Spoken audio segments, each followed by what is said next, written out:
Train থেকে নেমে আমরা চলে গেছিলাম সোজা হোটেলে। আমাদের হোটেলটা জলপাইগুড়িতেই ছিল।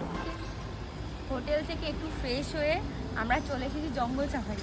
চারিদিকে এত গাছের মধ্যে পুরো গা ছমছম করা পরিবেশ, মনে হচ্ছে জঙ্গল থেকে হয়তো এক্ষুনি বাঘ বেরিয়ে পড়তে পারে। গভীর জঙ্গল এটা, আর এটা বেঙ্গল সাফারির মেন এন্ট্রান্সটা। আমাদের পুরো টিম টোটাল আমরা 17 জন এসেছি।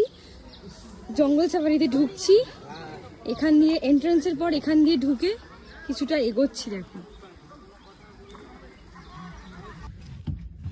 গাড়িতে উঠে পড়েছি, বাসে আমাদের পুরো গ্রুপটাই বাসে আছে 17 জন। এবার দেখি কি কি দেখতে পাই জঙ্গল সাফারি। এখান থেকে উপভোগ করব পুরো জঙ্গলটা। আমাদের দেখানো হলো সিংহটা, এটা খাঁচার ভেতরেই ছিল, কারণ বলা হলো সিংহটা ভীষণ হিংস্র, যার কারণে ওকে এমনি জঙ্গলে ছেড়ে রাখা হয় না। তারপরে কিছু দূর গিয়েই দেখতে পেলাম এক ঝাঁক হরিণরা এখানে জঙ্গলের মধ্যে ঘুরছে, খাচ্ছে। দেখো অনেকগুলো হরিণ আছে, মাথায় খুব সুন্দর শিংটা হরিণের। অনেক হরিণ একসাথে ছিল এখানে। কিছু দূর গিয়ে আরও অনেক হরিণ দেখলাম, মানে মাথার শিংটা পুরো গাছের ডালের মতো হয়ে রয়েছে। শুনলাম এই জঙ্গলে নাকি প্রচুর হরিণ আছে। এরপর হচ্ছে সেই চিতা, যেটা একদম আমাদের গাড়ির পাশ দিয়ে হাঁটছিল। মানে আমরা যেরকম এগোচ্ছি চিতাটাও আমাদের সঙ্গে সঙ্গে এগোচ্ছে। এত সামনে থেকে দেখে মানে কীরকম যে অনুভূতি বলে বোঝানো যাবে না। কিছু দূর গিয়ে আমরা রয়্যাল বেঙ্গলের জোনে ঢুকলাম, আর রয়্যাল বেঙ্গল টাইগার ওখানে পাইচারি করছিল।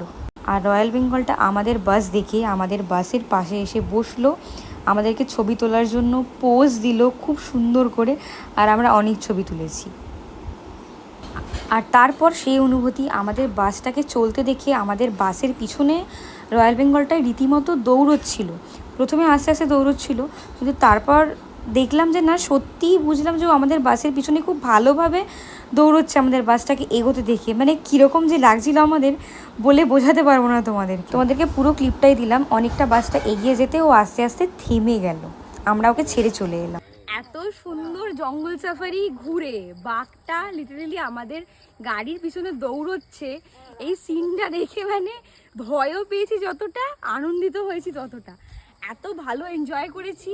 এখন সব শেষ, এখন আমরা যাব হোটেলে। আর বেরোনোর রাস্তাটাও পুরো এরকম জঙ্গল। এখানে আশেপাশে লেখা রয়েছে যে সব জায়গাতে ভিজিটার্সরা যেতে পারে না, তো যেরকমভাবে রাস্তা করা আমরা ঠিক সেরকমভাবেই এগোচ্ছিলাম। ঘন জঙ্গল, দেখতে অভূতপূর্ব লাগছিল। আমরা জঙ্গল সাফারি থেকে ফিরেছি, ফিরে প্রচণ্ড টায়ার্ড ছিলাম। তারপরে একটু আমরা ফ্রেশ হয়েছি, ফ্রেশ হয়ে এখন রুমে আছি। 8:30 পৌনে 9টা প্রায় বেজেই গেছে। তো একটু পরে আমরা ডিনারে যাব। ডিনারটা করে আজকের মতো রেস্ট। আজকে আর কোনো প্ল্যান নেই। আজকের মতো গুড নাইট।